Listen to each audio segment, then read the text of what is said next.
Grande Florianópolis tem segundo dia sem ônibus. O Tribunal Regional do Trabalho determinou o retorno de metade da frota, mas a categoria está descumprindo a medida. E o dia foi de reuniões na tentativa de acabar com a greve que afeta cerca de 280 mil usuários.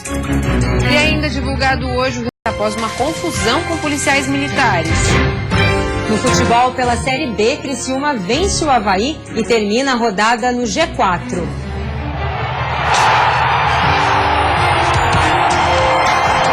Já pela Série A, o Figueirense enfrenta o São Paulo hoje à noite no Orlando Scarpelli. Band Cidade desta quarta-feira já está no ar.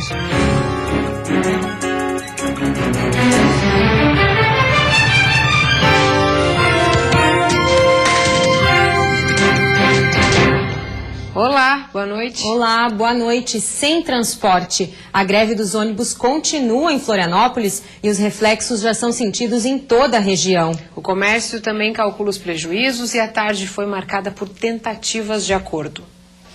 Mais um dia de pouco movimento no centro da capital. Em plena quarta-feira, as lojas também ficaram praticamente vazias. Queda para o comércio calculada pela CDL de Florianópolis, que apontou diminuição de 50% nas vendas por causa da greve do transporte coletivo. Muitas pessoas, às vezes elas nem estão aqui para comprar, mas elas estão passando, estão vendo a loja, estão conhecendo. E esses dias não, esses dias nem gente passando na rua não está, né? Quer dizer, aí acaba nem entrando na loja. Quem conseguiu vir para o centro encarou o desafio do retorno. Ana Paula cumpriu uma maratona de consulta médica, fisioterapia e ultrassom, compromissos que não podia adiar. Além de esperar 1 hora para ir embora, descobriu que muitas vans do transporte alternativo fazem a última parada a 4 quilômetros da casa dela. Eu estou com dificuldade agora para retornar para casa porque as vans que fazem o norte da ilha, Ingleses, Santinho, eles não estão querendo ir até o Santinho. Eles vão até metade do caminho e deixam o pessoal para ir a pé. A estimativa é que cerca de 500 mil pessoas são afetadas por dia pela paralisação dos ônibus. E os reflexos vêm sendo percebidos em toda a região. Em São José, a Câmara de Dirigentes Lojistas e a Associação Empresarial Metropolitana também calcularam um prejuízo médio de 20% nas vendas do comércio. Aqui em Florianópolis, a Secretaria de Comunicação emitiu nota oficial onde o prefeito César Souza Júnior descartou qualquer possibilidade de aumento na tarifa e chegou a proibir que o assunto fosse levado à mesa de negociações entre trabalhadores e empresários. Desde ontem, a Justiça do Trabalho tenta pôr fim ao impasse. O pedido do Ministério Público do Trabalho é para que a frota mínima seja respeitada, sob pena de multa diária de R$100 mil. Na última audiência, hoje de manhã, o órgão propôs descontar apenas um dos 2 dias parados, aumento no Vale Alimentação para R$ 650 e retorno ao trabalho a partir de amanhã, com desconto de 50% nas passagens e subsídio da Prefeitura. Os profissionais do transporte rejeitaram as propostas em assembleia agora à tarde. Neste momento, o Sindicato dos Trabalhadores e das Empresas de Transporte estão em audiência na Justiça do Trabalho. A categoria deve propor o retorno às atividades apenas se a catraca estiver livre, ou seja, sem cobrança à população. A audiência deve se estender agora à noite. E a CONCAP informou que está oferecendo transporte alternativo para seus empregados em toda a Grande Florianópolis, para que a greve de ônibus não afete os serviços de coleta de resíduos e limpeza urbana na capital. Os empregados devem combinar um itinerário com seus gerentes. Completou 3 dias a greve dos trabalhadores de transporte de valores em Santa Catarina e já começa a faltar dinheiro em caixas eletrônicos de bairros de Florianópolis e Chapecó. Os trabalhadores reivindicam a equiparação dos salários ao valor pago à categoria no Paraná e o reajuste do vale-refeição de R$ 25 para R$ 30. Segundo o sindicato, a adesão é de 100%. Uma reunião à tarde no Tribunal Regional do Trabalho tentou um acordo, mas sem êxito. E amanhã, pelo menos 4 cidades do estado irão vender produtos com dedução de tributos. É o dia de liberdade de impostos. Barra Velha, Brusque, Joinville e Chapecó confirmaram a participação. Os abatimentos nos produtos como combustível chegam a 43%. Segundo a Câmara de Dirigentes Lojistas, os brasileiros trabalharam até ontem somente para pagar os impostos de 2016. A ação ocorre em todo o país. E a seguir, IGP apresenta o laudo da morte do advogado em Palhoça. E ainda continua proibido o comércio de moluscos em todo o estado.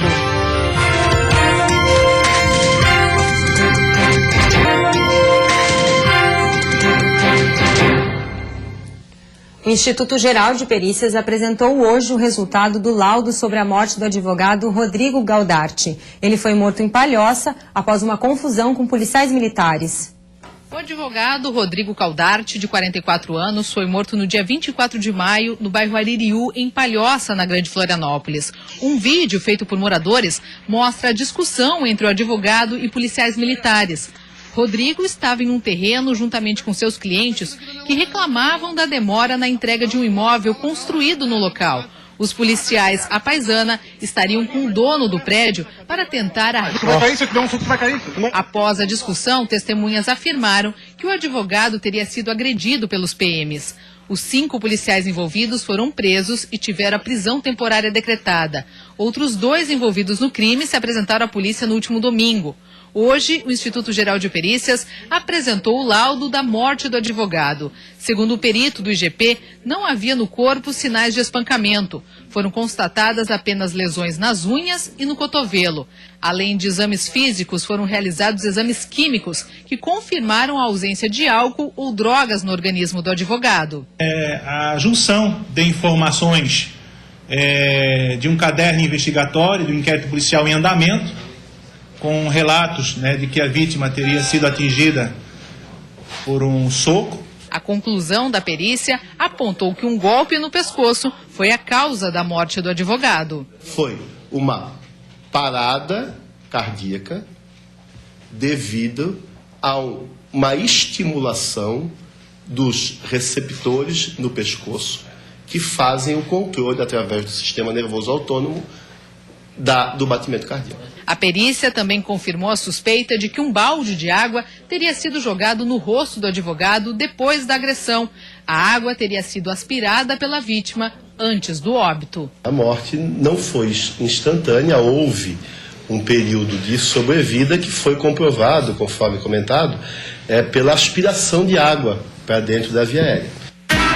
Junho começou com temperatura negativa no estado. Urupema, na Serra, registrou menos 1,4 grau no amanhecer desta quarta-feira. A baixa temperatura é causada pela chegada de uma massa de ar frio que está sobre Santa Catarina. E nesta quinta-feira as temperaturas seguem amenas, com elevação durante a tarde. Na Serra, Planalto Norte e Oeste, mínimas entre 6 e 7 graus. No Vale do Itajaí, mínima de 9. No Sul, Grande Florianópolis e Litoral Norte, mínima de 15 a 16 e máxima de 21 graus.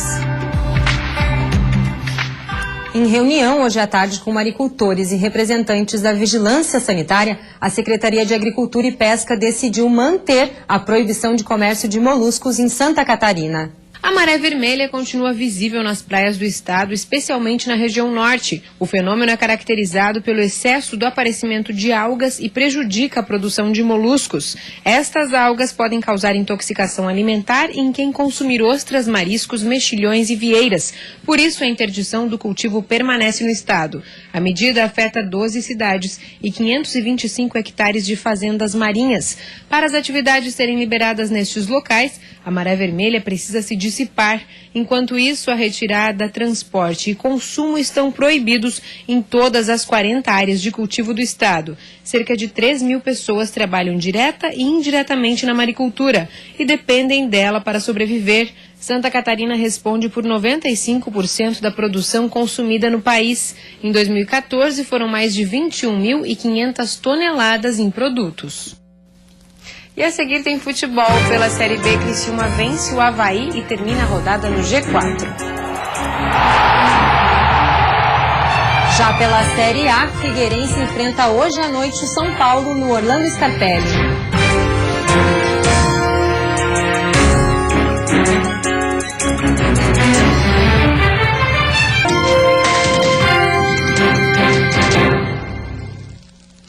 futebol, deu tigre contra o Leão. Jogando no Heriberto Wilson, o Criciúma venceu o Avaí e terminou a rodada no G4. O duelo entre o Tigre e o Leão no Heriberto Wilson foi o jogo de um time só. O Criciúma dominou completamente a partida e poderia ter aberto o placar logo no início, quando o Roberto acertou esse lindo lançamento. Mas Gustavo Silva estufou a rede, mas o árbitro anulou o gol, marcando falta de Gustavo no lance. Acuado, o Avaí assistia o Criciúma trocar passes e criar jogadas de ataque. E foram várias. Nessa, o Juninho isolou. O Niltinho também teve chance, mas bateu mal. O Avaí só chegou com certo perigo nesse lance do Jajá, que bateu mal essa falta. Quase no fim do jogo, o Tigre conseguiu acertar a pontaria. Gustavo, de peixinho, mandou ela para o fundo do gol.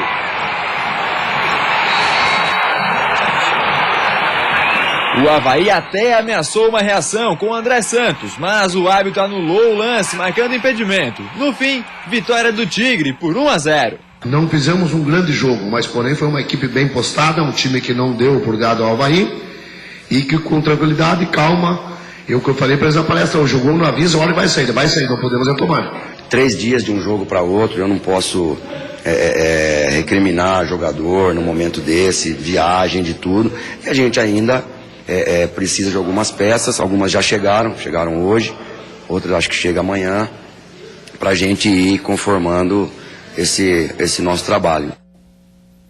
E o Joinville voltou a vencer fora de casa e saiu da zona do rebaixamento. Jogando fora de casa, o Joinville precisava da vitória e por isso começou pressionando o Tupi.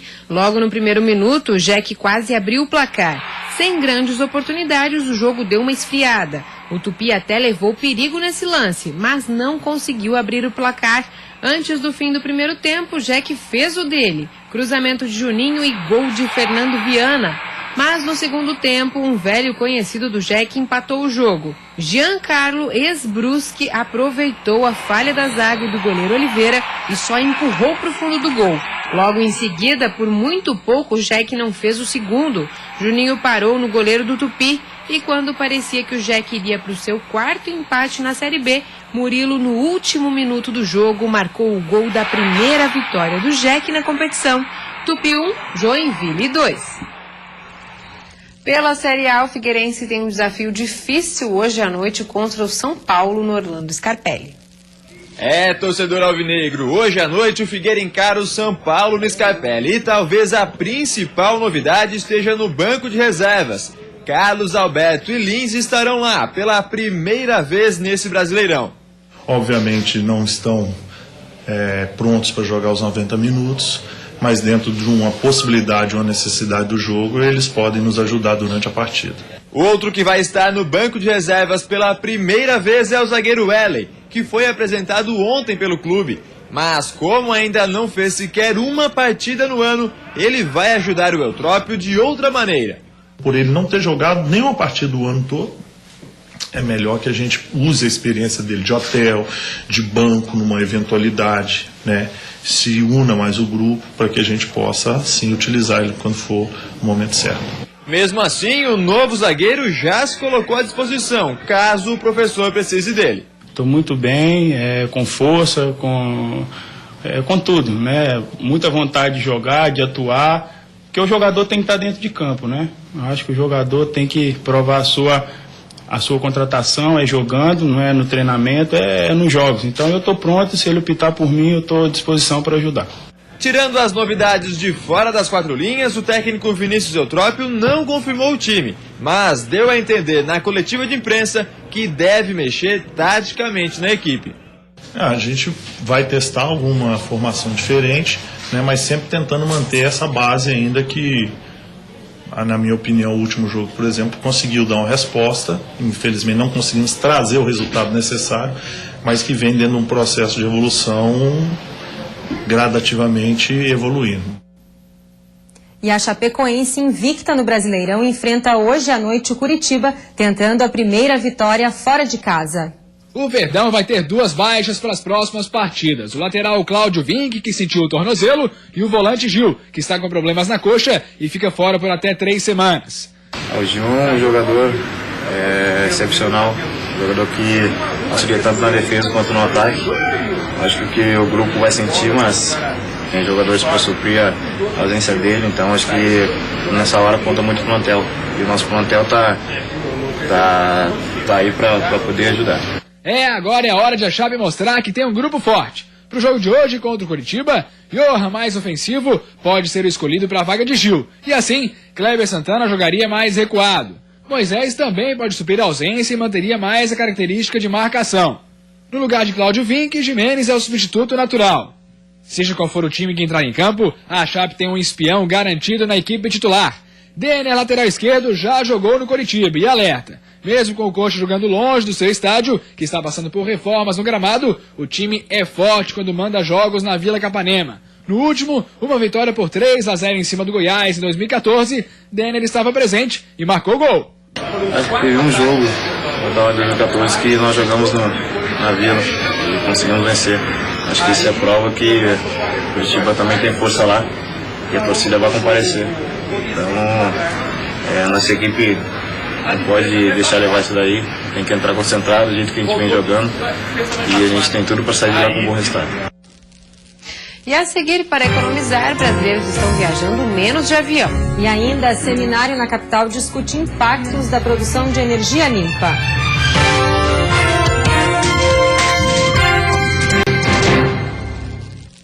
As viagens aéreas nacionais caíram cerca de 12% em abril, na comparação com o mesmo período do ano passado. Com a crise, muita gente trocou o aeroporto pela rodoviária. A Patrícia visitava a mãe em Maceió a cada 3 meses. Agora são apenas 2 viagens por ano. O valor das passagens subiu muito nos últimos anos. A gente diminui a frequência, né? Se organiza de uma forma diferente para poder matar a saudade. Esta passageira só decidiu viajar porque conseguiu uma promoção. A gente entra no site direto e fica vendo quando é que baixa e a gente compra. Em abril ocorreram menos de 7 milhões de viagens aéreas dentro do país. Pode até parecer muito, mas não. Esse número significa uma redução de 12% em relação ao mesmo mês do ano passado. Foi o pior mês para o setor dos últimos 3 anos. Para não perder os clientes, os agentes de viagens estão tendo que batalhar. Nosso trabalho ficou assim, dobrado. Então nós temos investido muito em pesquisas, buscando roteiros mais econômicos, ofertas de bilhete aéreo, buscando uma hotelaria alternativa. Com menos dinheiro no bolso, o passageiro também busca opções para não diminuir tanto o ritmo de viagens. O número de brasileiros que pretendem viajar de ônibus nos próximos 6 meses dobrou em abril, segundo o Ministério do Turismo. Na rodoviária encontramos o Fábio, que está indo para Buenos Aires. Serão 15 horas de viagem. O objetivo era o avião, em função do tempo de viagem, mas no comparativo de valores foi realmente onde a decisão pendeu para o transporte rodoviário. Arthur viaja entre Porto Alegre e Florianópolis todo mês e por causa do preço das passagens só vai de ônibus. Aquilo que eu ia gastar no avião, eu gasto na gastronomia, em mim mesmo, Como popularizar o uso da energia limpa? Esse foi o foco principal de um seminário que aconteceu hoje na capital. Quando o assunto é investimento em energia limpa, o Brasil está na 10ª colocação no ranking mundial. Já o estado de Santa Catarina ainda caminha a passos lentos na utilização dos recursos naturais. A gente tem outras dificuldades que ainda precisam ser superadas. A questão do ICMS, que o próprio governo do estado tem dificultado um pouco isso, mas eu acho que é uma questão de tempo, porque 17 estados do Brasil já estão abrindo mão do ICMS na produção dessa energia própria e eu acredito que Santa Catarina, muito em breve, também vai poder anunciar que nós estamos com esse incentivo também. Mostrar as vantagens da implantação de micro e mini geradores de energia renovável em empresas e residências é o objetivo do seminário que está acontecendo na capital. Ela traz, além da questão do pioneirismo, traz a questão de se pensar um outro mundo. Se todos nós pudéssemos tratar do nosso lixo, tratar da água, tratar da energia, a questão da própria mobilidade urbana, que são coisas que hoje estressam a sociedade e que a gente tem que necessariamente encontrar um caminho mais sustentável, mais racional, mais, eu diria, mais inteligente. A maior empresa privada de geração de energia recentemente começou a investir em energia solar. O objetivo é atuar na instalação de usinas solares em residências, edifícios e empresas. Numa tendência de mercado que é a geração distribuída, que veio recentemente nos últimos anos no Brasil e tende a ser a geração que vai crescer muito, de estar próximo do ponto de consumo, tanto nas residências quanto na indústria e no comércio. E a expectativa é que a energia solar cresça com força no Brasil. Empresas de pesquisa energética prevêem que até 2050, 13% de todo o abastecimento das residências no país sejam feitos por placas fotovoltaicas, que aproveitam a energia do sol. A energia solar está ficando cada vez mais competitiva e com uma expectativa de retomada da economia e aumento da demanda de energia, os preços devem aumentar, né? O preço da energia elétrica.